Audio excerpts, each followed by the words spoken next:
Thank you, Hype Squad here in the front. Thank you, Oren, for that introduction. Like I mentioned, anything with a microphone and a stage is often my jam. So sports are my favorite, but I also do corporate and nonprofit and love those, equally. But I am a former student athlete, and so sports have always just had a special place in my heart. And kind of the genesis for this session is I get a lot of my corporate clients asking me for ideas from what I do in sports. So whether it's on a court, a field, they want to have some of that fun and engaging. I don't know if I need to stand somewhere else for the microphone, but let me know. Some just different engaging ideas. So that's kind of where this session came from. But before we jump into it, it wouldn't be a sports session unless we started off with a game. So hopefully some of you had some coffee this morning. If not, that's okay. You don't have to say anything. But I'm going to ask everybody to stand up, if you can, for me. We're going to play this game. It's called Last Fan Standing. This is something that we play at a lot of basketball games, anything with a court, usually a smaller amount. We invite fans down to the court, and I'm going to say some prompts, and you're going to remain standing if this applies to you. So if it doesn't apply to you, you take a seat. And thank you for playing. Please remain standing if you learned something from a main stage keynote yesterday. Main stage keynote's down on the second floor. Remain standing. All right, don't worry, they're recorded, folks who are sitting. You can go back and watch. Remain standing if you hit traffic yesterday or today on your way to the Northwest Event Show. Oh, good to you. Some people may have had a smooth drive in. Look at you. Remain standing if you went to a live sporting event as a fan in the last year. Okay. Remain standing if you have a reusable water bottle with you. I think there's someone, we got a sponsor here, if you got a reusable water bottle. Okay, how many do I have? I got 1, 2, 3, 4, 5, 6, 7. I think I got 8 left. Okay. Please remain standing if your cell phone battery is higher than 80%. If you are below 80%, please take a seat. All right. Final 4. Here we go. This is very topical for March Madness happening this weekend. Sorry? NC State, representing men's and women's. All right, please remain standing if you have broken a bone. Oh, wow, and we've got our winner. I think we've got Amber here. Amber, I've got a little something for you. Every planner can use a clipboard with some storage inside and a little Starbucks gift card. Yeah, thanks for playing. Who knew broken bones would pay off, but yeah, and so I think just talking through, we already laid it out on the app, but just already said, hi, I'm Logan, but what you're going to learn today is what sports presentation or game day presentation is. I warn you, once you know what it is and look for it, you're never going to be able to unsee it in a good way, but it's a little bit behind the scenes in sports. We're going to talk about some of the principles that I found that come up through my work in sports that you could apply to your event planning process, and then some ideas that are going to directly translate from sports to your more traditional events. And I think, Oren, I'll have you come back up in a second. I first have a discussion for you guys. So with your neighbor or the folks around you, we're going to take like 3 minutes right now if you just want to describe a memorable moment that you've had at a sporting event. This can be from recent, childhood, anytime. What is something a memory that stands out for you at a sporting event? I'm going to start. We're going to have 3 minutes, and you can go.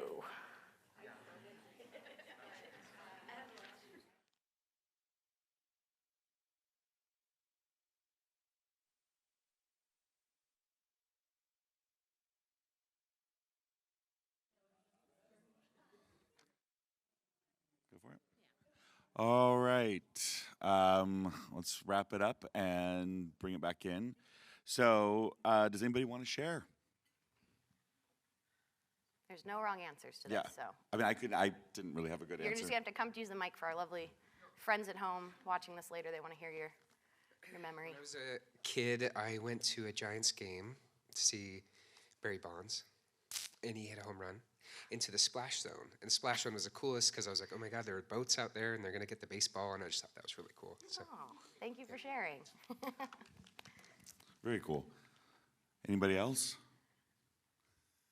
Oh no, you're volunteering someone. You've been volunteering.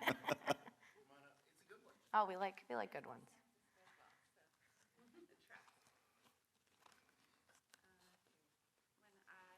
Can you hear me? When I was about 9 years old, my dad took me to a 49ers game, and we had on-field passes, and I got to meet the mascot, and I also got to see Jerry Rice practice, and I also got to meet him. So it was a legendary moment. Very cool. Thank you, Nicole, for sharing. Yeah, I think for mine for this is I have a visceral memory as a child. I'm from Philadelphia originally. Philadelphia sports fans get a bad rap, but we are passionate, I like to say, in all the good ways, but we did throw snowballs at Santa in the 80s. I wasn't born then, so I'm not responsible for my elders. But for me, viscerally in my mind, when you ask me this question, I think of the Philly Phanatic, which I have a visual. If you've never experienced the Philly Phanatic, what is the Philly Phanatic? We don't know. It's a green blob of some, but I, as a kid, remember he's got this cone of a mouth, and what he does is he has a little tongue, like a little, I don't know what you even call them, those little air things you can blow out that pops out in and out. He's got this big belly, and I remember him standing on top of our dugout, hexing the pitcher. This is his thing. He pretends to put a spell on him to try to get him to mess up. He sticks his tongue out. He plays with he rolls his belly around. It's all this funny stuff, but I remember this. I couldn't tell you a single score of a game that I actually went to, or if the Phillies won or lost, but I have such positive memories of just laughing along with this mascot and my family and just having this positive outlook. So no matter if you're talking about an event like seeing Barry Bonds or having a moment with a mascot, or maybe some of you went the food route and you just remember eating a hot dog at a Mariners game, or insert any food at a sporting event here, those are all valid sports experiences and probably why sports are so special for bringing people together, both the super fan who's gonna know all the stats to the more casual fan who's just here for the hot dogs. And all of you are accepted. Or are you're just here. I'm there for the hot dogs. Yeah. So I have a question. How do you define sports presentation? Yeah, so sports presentation goes by a lot of names. One, sports presentation is the word we use the most internationally. So at like Olympic Games, multi-sport games, they'll define this area as sports presentation. You'll see here in Seattle, some people call it game day presentation. Some people call it the entertainment team. Structurally, it ends up under the marketing department. So at any pro sports team or anything, ironically, the in-game experience, which is very events logistics, is actually under marketing because it's both an opportunity to showcase sponsors, to build the brand of the team itself, and to engage fans. So you're trying to sell more tickets, and it's a marketing effort. And so sports presentation is really anything that is happening outside of the physical game itself. So if we're picturing a Seattle Storm WNBA game, it's everything that happens before tip-off. So the national anthem, the team introductions. You guys probably will remember a halftime performance, maybe more than you do a fun timeout. But it's also when you're watching at home and TV goes to commercial, that's when the sports presentation team is in action, because we're trying to entertain everybody who's not on commercial break. And some sports and some teams are more invested in that and have more resources, including just people to do the execution. Others just take a more traditional approach. I went to a Philadelphia Eagles game this last year and realized they just do a lot of video board, which is just a lot of videos and a lot of camera work, but they don't do very much on the actual field, which was an interesting thought. So it's a lot of different definitions of it, but I would say it's there's a producer who's show calling it. You usually have an MC or a PA announcer, that's the voice you hear but maybe don't see. You might have an in-game host who's on camera. It's all the cameras, the graphics, the video, any of those lights, smoke, any of that stuff that you see when you're physically inside the stadium, that all falls under sports presentation. Very cool. So how did you first learn about this niche in the sports industry? I first learned about it when I was in China. So I speak Mandarin Chinese. That was one of my fun facts in there. I actually fell into my Chinese major because I was a student athlete at the University of Virginia, based on my travel schedule and everything, and my practice schedule, the only 101 classes open were Chinese and Urdu.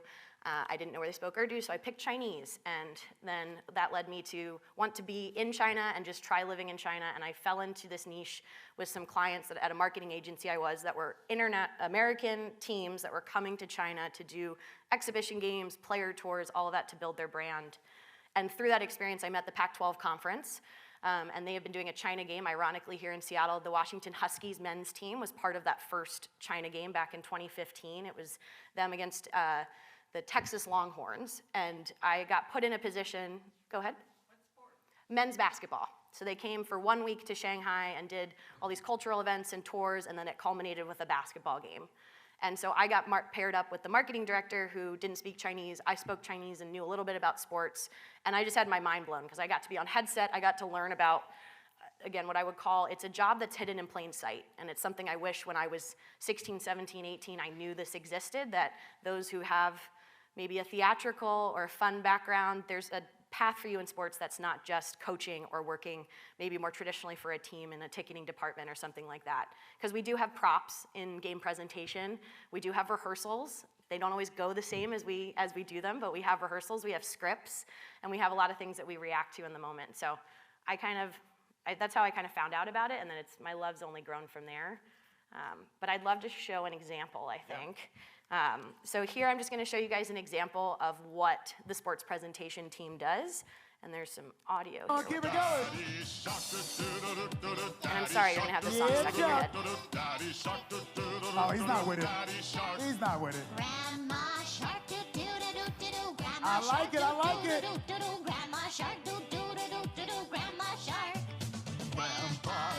Keep it going. Chuck, that's another cop. He's not going to do Grandpa Shark. Grandpa Shark. Let's go hunt. Let's go hunt. Oh, snap. Let's go hunt. Let's go hunt. Wait, what is happening? What? Oh, no. Rich, 8-figure, that's my type. That's my type. That's my type. 8-figure, that's the pipe. I'ma run it all night. Rich, 8-figure, that's my type. That's my type. That's my type. 8-figure, that's the pipe. That's my type. That's my type. Wrist, new whip. Right around dips. I can see why all these basketball hits. Bust down wrist, not a bust down. Said I want your man. Oh, my goodness. Make some noise one more time for that police officer for breaking it down.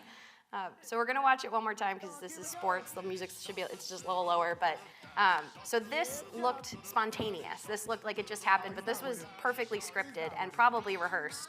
And so they've done this Baby Shark Cam, I'm assuming, before. So now they're mixing it up. This isn't the first time they've done Baby Shark Cam.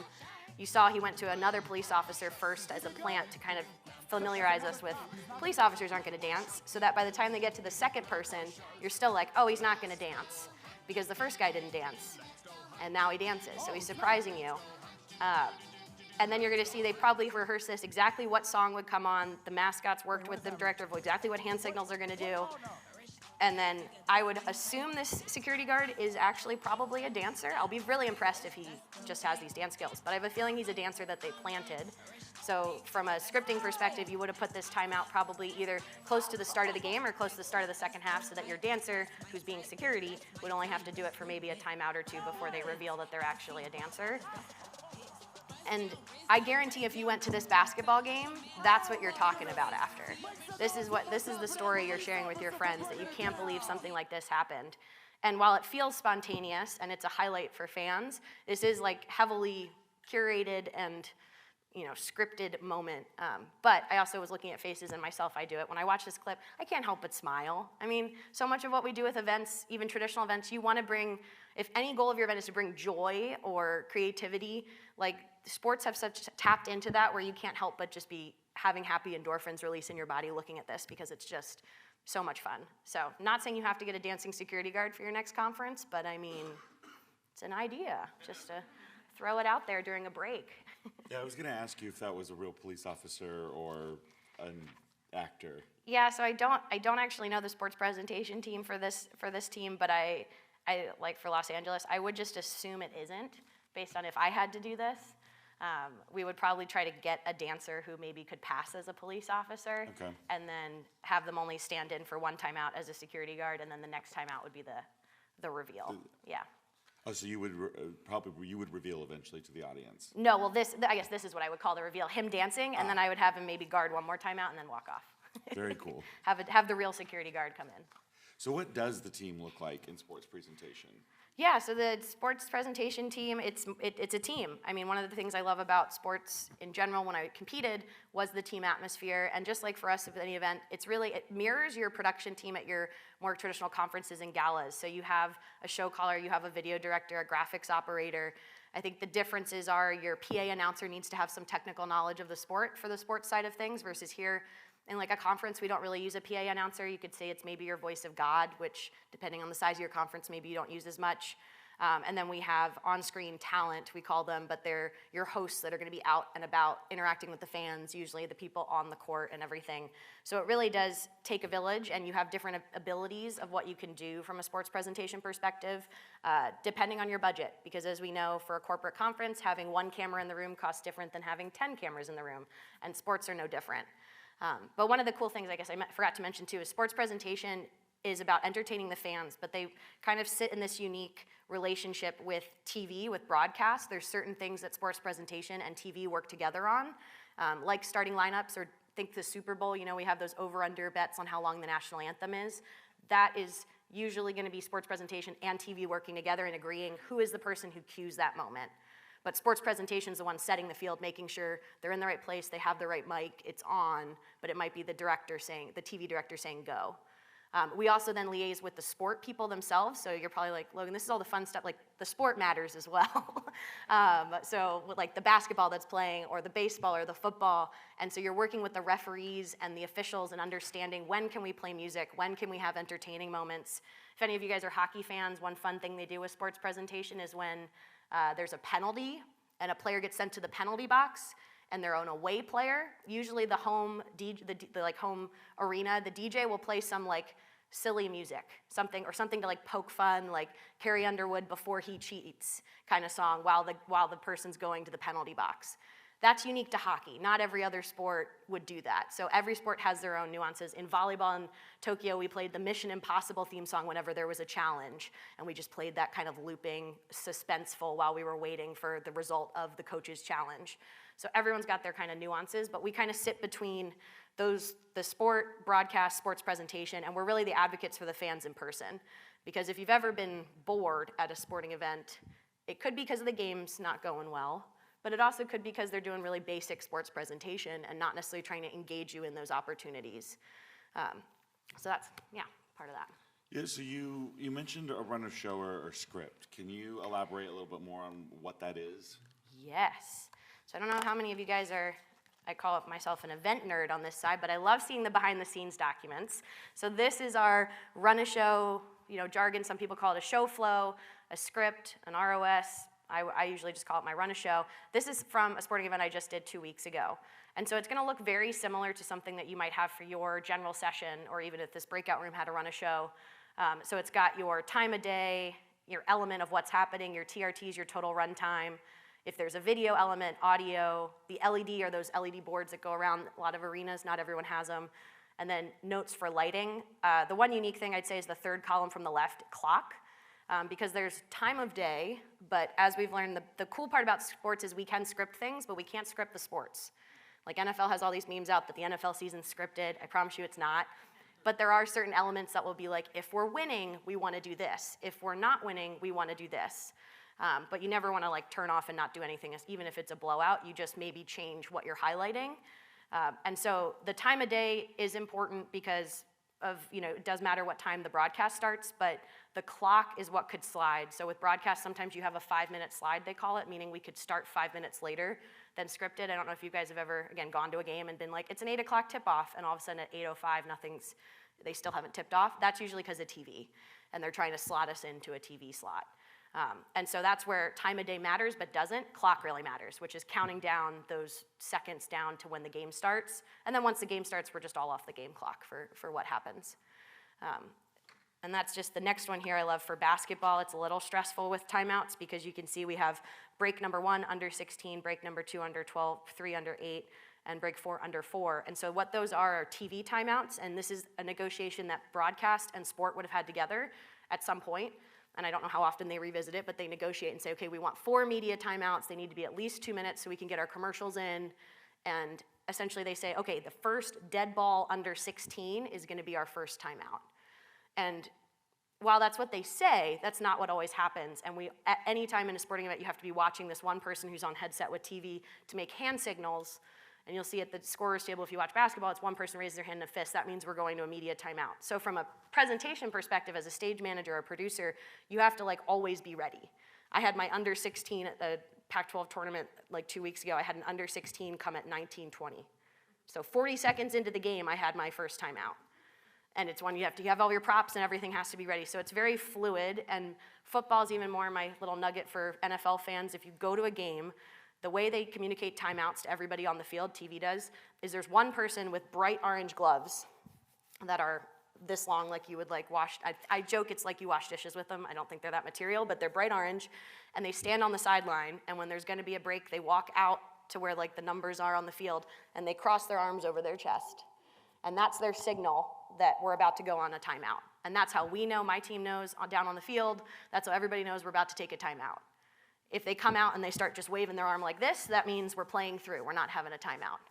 And that is the super high-tech system sometimes for what we're doing, of like how to know these timeouts are happening. So it makes it really fun if you have anyone who's done sports presentation. We're used to thinking on our feet. We're used to being fluid, being really ready for timeouts for things to happen. So when we are working corporate events or other events, there's a little more calm to that because things are a little more scripted. You don't have big orange gloves coming in to tell you when you're supposed to go and not. So, yeah. I had no idea. I mean, It's a fun one. Once you see it, you're not going to be able to unsee it. I'm going to look for it next time. What are some guidelines that you found that help create such memorable experiences in sports presentation? Yeah, this was one, I get this question a lot from folks who I don't work in sports with, who want to know just kind of some of how we build these scripts, how we come up with ideas. And I think just some things when you're thinking about how to get more creative with your run of show and your program, and program can be everything from like stage, like where we are right now, to if you're trying to make your cocktail reception more interactive or your after party more interactive. I think I would just make sure you always, oh, there's me at a Pac-12 game. Make sure that we always in sports make sure fans are active participants. They are a part of whatever. If we're telling people to get loud and make noise, we're inviting them to be a part of what we're doing versus just playing loud music at them. And we're making sure that they're a part of the action. We're also giving them permission to have fun. So that's where that in-game host is so important, that if they're having fun, it usually makes the crowd have more fun. So this is something at your events, if you're doing programming and you're trying to encourage folks to feel something, if your speakers are not exhibiting what it is you want them to feel, and this is why hiring a host can be really helpful because they can, follow these script lines a little bit more, that's where you might see that disconnect. But like if we want people to dance for a dance cam and be all silly, we have to show our host doing it. And maybe we get our spirit squads also doing it, or maybe our mascot as our first 2 shots to give people permission, like this is a safe place to have fun. And so this is something to think about in your events of how are you creating those spaces for permission for people to do that. The example with that Baby Shark video and the dancing security guard is script the unscripted. So it has made me, I'm always the skeptical person now whenever there's a surprise. I'm like, oh, it was scripted. That's a plant. That's not a real person. That's somebody they purposely put there at anything. But because in sports we have to make it so scripted. There are things that spontaneously happen at sporting events, so I don't want to make you a cynic, but a lot of the spontaneous things like that security guard dancing is probably not that security guard all of a sudden felt so inspired by Baby Shark that he was going to break out into a dance move. He probably had planned that. And then this 4th bullet is really important. I want to emphasize, Mary and I on our podcast just talked about the Oscars, and I was watching Jimmy Kimmel's Open. There was a couple moments I really cringed because in sports, and I've had some good mentors who've really emphasized to me, is making sure everyone's in on the joke. We are never poking fun at one person and going, haha, let's all laugh at them, because that makes that one person feel bad and that defeats the purpose. Now somebody else doesn't want to go on camera because they don't want to be made fun of. There's one I thought the Kraken did a really good job, was online. They had an adorable baby dressed as a squid, a giant squid, then held in their parents' arms. And so they showed the baby squid on TV. Then or on the big Jumbotron. Then they cut to an away fan, a fan from the other team, and everybody booed. But then they cut back to the baby squid kid and everyone cheered. Then they went back to another away fan and everybody booed. But even the away fans are laughing because they're competing against a baby, a baby dressed as a squid. We're all in on the joke. We're not saying, Kraken people are better than these people. We're saying this adorable baby beats everybody, And that's a moment of, again, thinking about it. We're all in the joke. We're not making this experience bad for, again, bad example as a Philly fan because we don't love other fans, but for other teams, I think invest. And then the last one here is really fun. It's just the willingness to fail. So much of our events, I know it's hard to think that you would purposely do something that you don't know is going to work out, but there are so many timeouts that we've tried. If you saw that run a show, we had 4 timeouts and a half in these basketball tournaments. I do 11 basketball games in 4 days. So we have 80 timeouts to play with. So we have a lot of opportunity to succeed and engage with people, but we also have a lot of opportunity to try something. If it doesn't work, we can move on. We have another 5 timeouts to make up for it. And so I'm not encouraging you to do something that would offend people or, be controversial per se, but maybe doing an idea that you're like, it'll either be really fun or it might just be meh. And it's okay to have one timeout that's meh if the other 4 are great. Because we had some timeouts that we tried that in theory that we brainstorming, we're like, this is gonna be the best timeout ever. And I'm trying to remember a bad example, but a good one was one we were like, this is not gonna be that great. Probably we called it mascot curling. And we put a mascot on a skateboard. And we had a fan push the mascot towards a cone that was at the center of the court. So just like curling in the Winter Olympics, you're just trying to get closest to the cone, which is really hard with mascots because they really want to go for distance. You have to brief them. You're like, you're just getting to the cone. And it's such a simple game that we were like, I don't know if people get it. Curling's not super popular at this time, but we tried it. Fans love it because it's just the mascots scooting on skateboards next to each other, like one-on-one trying to have fun, and it turned into one of our favorite games and one that crowds love watching. And it's one of those ideas that if we were really prescriptive and said, oh, if we don't know it's gonna work, we're not gonna do it, we probably wouldn't have done it. So just encouraging you, your event is so large and so big that there's opportunities, again, not to apply all these ideas I say, but just trying something a little different, being okay with failing or not succeeding maybe to the level you want to, and then iterating and trying something different. Because if you don't try, you don't know if it would have worked. That's awesome. What are some ideas folks here at the Northwest Event Show can take back in 2024 for their events? I love this one. Yeah, there's so many different ideas I have. One for, I don't know how many folks are still doing virtual events, but one of my virtual event clients was doing a virtual graduation. This was not deep in COVID. We transitioned out, but they wanted to make it accessible for everybody because their program was kind of nationwide and not make them all fly somewhere. And so they said their goal of the event was to inject more joy. It was a celebration. They were reading people's names, they were graduating from a program, and we're so happy. I want to make sure they feel that even from the isolation of being at home and not necessarily all together. And so we threw out the crazy idea to do a dance cam, like you do in sports. We rebranded it more as a dance party, but we were gonna make it a surprise. So again, no one attending was gonna know this was happening, but us as organizers, we were like, let's do this. And so the way we made it work was we first got buy-in from the client. They're like, we could try that. What does that look like? And so what we did is we purposely planned the host and then 2 people who either worked or were adjacent to the organization that we knew would be on the call as our first 3, I call them plants, not plants like you water, but planted people like we are planning to have them go first. So we had our host would know when the music starts, that's when they're supposed to start bopping. We knew exactly the first person we were going to who was gonna do some kind of funny move, and the third person then was also gonna do a funny move. So that point of we are planting people to kind of build that momentum, give them permission to have fun. And I then mixed a music track. I'm not a DJ, but I pulled 20-second clips from popular songs across the generations and had about 5 minutes of music planned. But internally as an organization, we said, okay, if it flops, if it fails, and people don't really get into it, we can stop it after 30 seconds. No one knows how long we've planned this for. But if it picks up momentum and people are enjoying this permission to have fun and being silly, then we'll just keep going. So I made sure, my pro tip would be make sure you have more music than you think you need, because you never know if it's gonna take off. And then it was in a mid-graduation, we'd scripted a moment where there was gonna be a break, and then all of a sudden some Whitney Houston, I Wanna Dance With Somebody was gonna start fading in, and this is all on Zoom meeting. So our host then starts dancing. All of a sudden, we go to our 2 planted people. The 4th person picks up their cat and starts dancing with their cat in the frame, which that kicked everybody off. We must have done this for 4 minutes. We had families dancing, people got up with their kids and everybody was dancing around. It was just this joyful moment that eventually we had to be okay, now we're gonna peter back out and get into graduation. But post-event, the amount of feedback we got that was such a joyful experience and just so unexpected and fun and different. Sorry if I'm hitting my microphone, I get excited. That it was just one of those things, it was really successful. It was a dance party, a virtual dance party. And now, again, you don't have to do that at your next event, but just think this should hopefully spark some stuff to try it. And always if you have a backup plan of hey, if it's not working, here's what we do.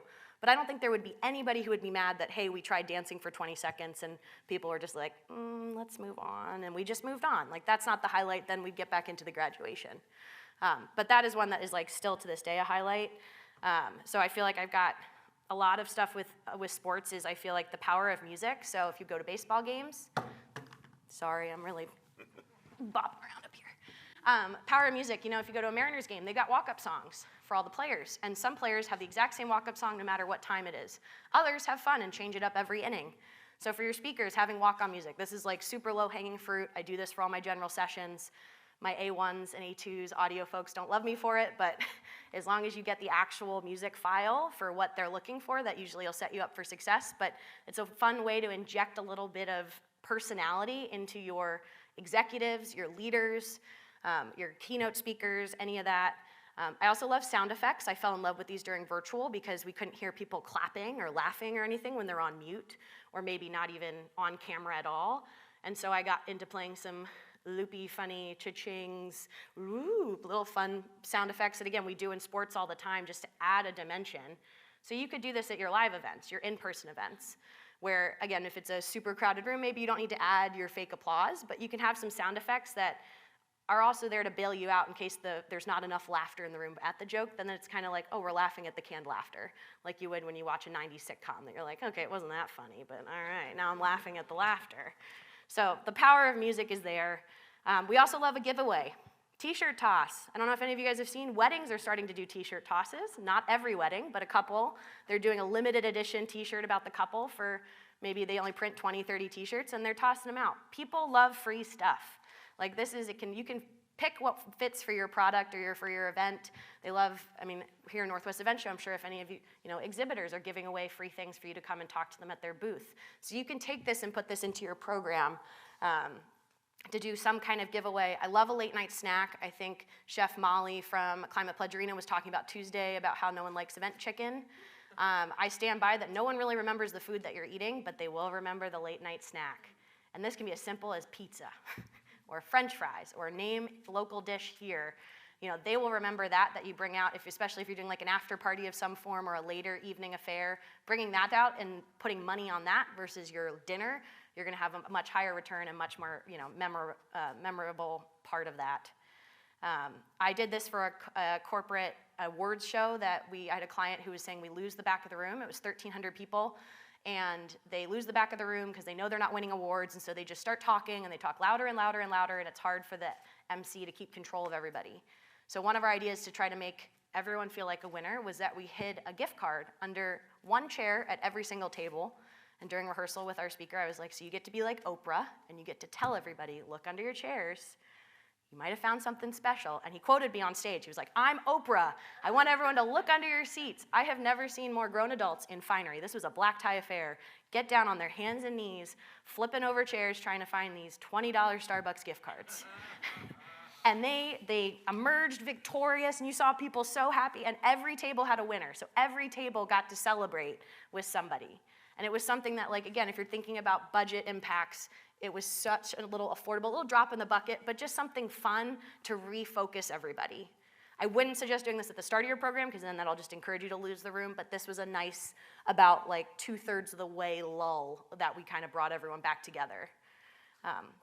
Interactive videos and camera, I said the Philadelphia Eagles use their camera a lot, but I think thinking about some games, we did, at Pac-12, we did this game called Price is Right. We had a grocery sponsor. And so what we did is we put items on the screen, and the person had to say, is this bag of coffee beans higher or lower than $9.99? If they say higher and they're correct, they're a winner. We made them get 2 out of 3 right. But insert any product, your pharmaceutical company, and you want to make sure that people know what your products are, or name that product, and it's a picture. Name that logo, that icon, anything that your company is working with.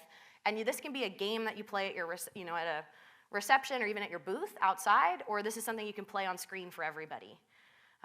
There's also, you could do name that tune. That's an easy one. You just play music files and you stop them and you say, what's the name of that song, or who sang that song? I've done this with marching bands at sporting events, so it's fun because it involves a band, but you can do this.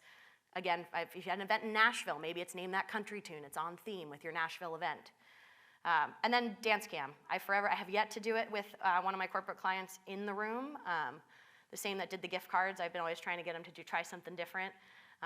But I do think a dance cam could work, again, similar to how we did it virtually, scripting a couple people you knew you could go to first to give everyone permission to have fun. And then last one, fan games. This is just think of anything, like kind of think about your inner child and what your inner child would like to do. And this can be as simple as, like, we've done a ring toss but oversized, so with hula hoops. and a person holding, we did it Olympic style, so they were holding a torch, like a little foam one, and their partner had to toss the rings over them, and it was the first person to get 6 of them wins. We've also done human slinky, we called it, where they all hold hands and you got to put the hula hoop over your body and back again, and it's a relay race. Again, this is something that maybe if it doesn't fit for something for you to do on stage, it's something you can do that's more interactive. My favorite here, bracelet making, we did Taylor Swift, is having many moments, not just a moment. We did a bracelet making contest of oversized bracelets that were made out of pool noodles, and we'd made half the bracelet, and then the other half was unmade, but we put them in a little basket so the person had to then match the bracelet. But we picked 2 best friends to do it on one side, 2 besties on the other. So we're using a pop culture reference to do something that is, fun and interactive. And then always you can go on YouTube just looking for like minute to win it games. Those are the ones where it's like 60 seconds to try something silly. I don't know if you've seen, there's like, you can put ping pong balls in a tissue box with a little slit on it, and people they tie it around their waist and they have to shake until all the ping pong balls hop out.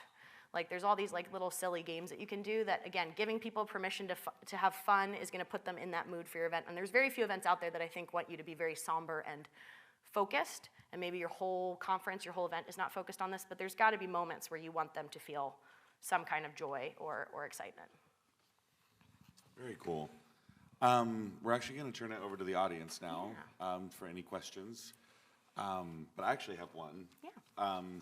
Is sports presentation mostly programmed for the in-person audience, and then the virtual, that's where it goes to commercial? So the virtual Yes. audience is getting the commercial break, and the in-person's getting Yes. whatever. Okay. Exactly. Yeah, that's it. Yeah, it's exactly. I mean, when COVID hit and I dove into virtual, that's how I usually described it to my, or as we started getting into hybrid, how I talked to clients about it. I said it's like TV. And there are certain things of like talking about scenarios of if you have a hybrid event, you have a virtual audience and an in-person audience. Who's the priority? Who are you focusing on? If something happens virtually and your stream crashes, knock on wood for everybody, but if your stream crashes, do you stop the in-person event?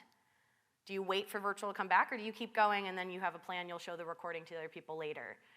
Or if there is something that happens in person, what's your backup plan for the virtual folks? I always have my lucky virtual rabbit's foot is a we'll be right back slide.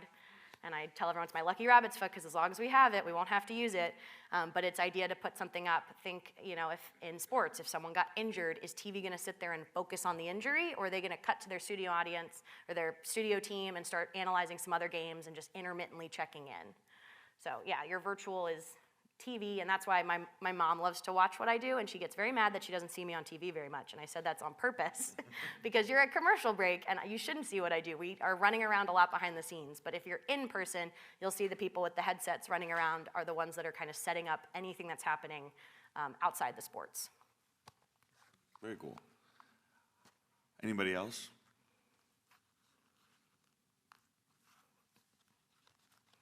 Yeah, they're recording this for the microphone, if you don't mind stepping up to the mic. Never mind, no questions. So I'm curious. So I work in sports, sports events, sponsorships, and we've done a lot of brand integration in these like little times that you're talking about. So I'm curious, are you working with like the teams? Or are you like the sports teams, or are you working with the brands to bring these to life and integrate the brand into the timeouts or what you're calling them? Great question. So I would be hired usually by the team or the conference, or like for the Olympic level, you get hired by the Tokyo organizing committee, so like the Olympic committee. And then, but depending on their relationship with the sponsor or the partner, sometimes we're part of that creative process. Like sometimes it's, the partner knows what they want to give away, but they don't know how or what they want to do. And sometimes they might know exactly what they want to do and they have a very specific way or a very specific, like, stay within these parameters and then try to have some fun with that. So yeah, a little bit of both, but usually I'm executing. So I just get sometimes some creative input onto ideas and what's worked. And then my brain's more on the logistical side. So you could say a really complicated game that you want to do, and it's like, we have a minute and 30 seconds to get this done. It's like not, physically possible. So you have to kind of pivot and figure it out. But there's a lot of opportunity. I mean, I love brands that do things at live sporting events because I think it is an amazing activation, an amazing way to create a moment. And I'm also very invested in like sports are on the large scale, they're really big. We're trying to have 60,000 people have a great time, but some of the cool part about sports is like sometimes it's about the individual moment. It's about the one person. We had 76 for Fuel, did an activation with Pac-12, and we were giving away 76 Fuel gift cards if this person made a half-court shot. And they made it at the buzzer, like 0.5 seconds before time ran out. And this person's like leaping up, they're so happy. We're all, the whole crowd, the whole stadium goes crazy, but to like that one person, it's like, okay, we've made a memory that you're gonna, you know, walk away with. And to me, that's, I know for sponsors, they probably care about the larger impact, but that's one too that I get very excited that even for one person, and the mascots, if you talk to anybody who's been a mascot, they'll probably agree that sometimes it is about the individual moment, knowing that that builds and creates, you know, a larger sphere of influence.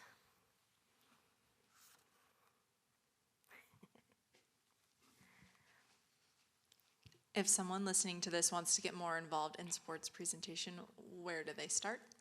Great question. Yeah, I get a lot of questions, I feel like, from people who are like this, that want to do sports. Well, like I said, it's hidden in plain sight, so a lot of these jobs don't get posted online. They are not traditional, like, send your CV, interview, all of that. It is end up being a very relationship-driven.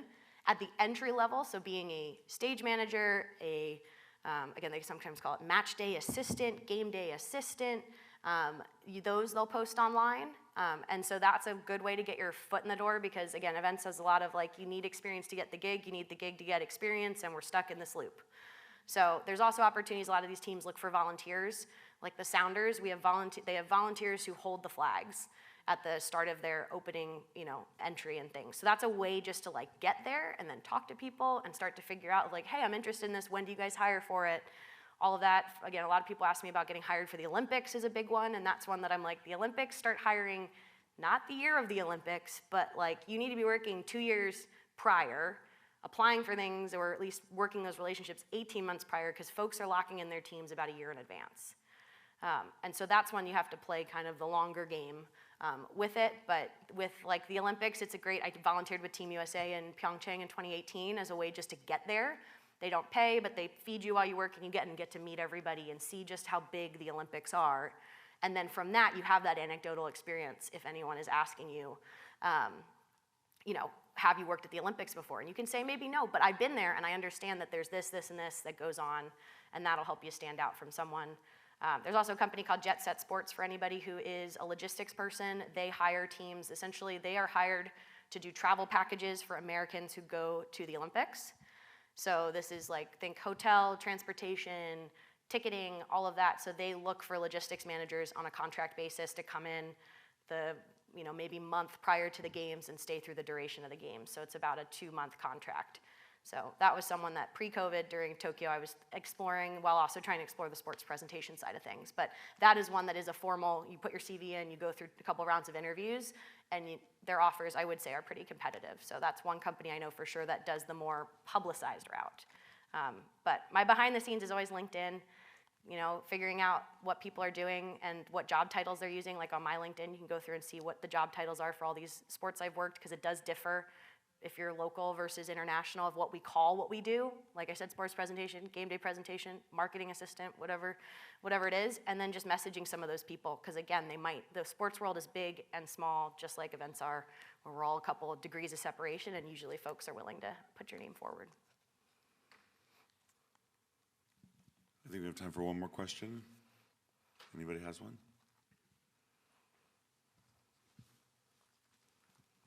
How has streaming changed the sports presentation teams and the programming?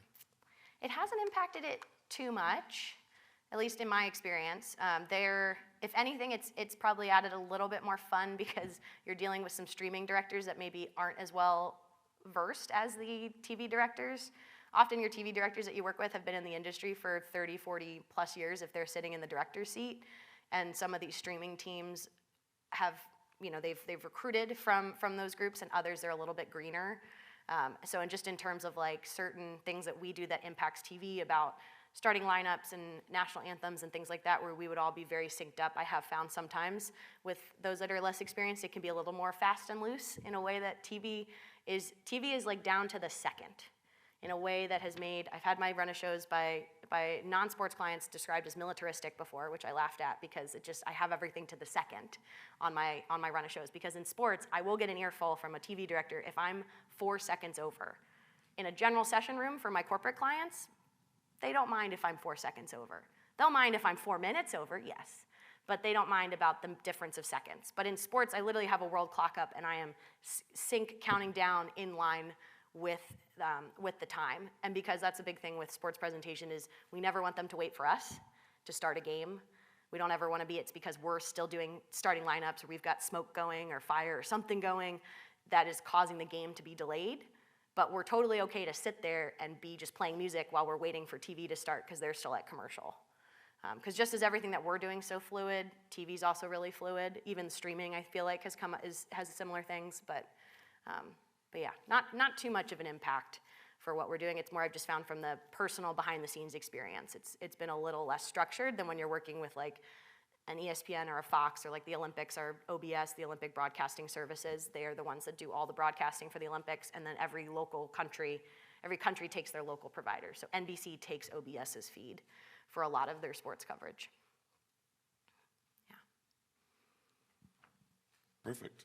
Well, thank you so much, Logan. How can folks learn more about sports presentation and what you do? Yeah, I do have, if you are someone who does like to get in the weeds, you're welcome to send me an email, logan@loganstrategygroup.com, and I will send you, I have a template that I use for my run of shows outside of the sports world, and then I can send you a sample one of what we do in sports, just if you are curious. And yeah, we're on, as we mentioned in the bio, I am the co-host of the Better Events podcast, so it's all about how we can host and attend better events. So anywhere you listen to podcasts, we've got new episodes every week. I dive a little bit more into some sports in a couple of the episodes, but we also talk about sourcing and working with photographers, working with freelancers versus building a team, all of that good stuff. And then I also have a YouTube channel. So that was a COVID project. It's got a lot of Zoom tips in there. If you've ever struggled with Zoom, that's why I started making videos, because I struggled with Zoom. But I also have some other topics. And yeah, thank you so much, guys. I appreciate you all bearing with me.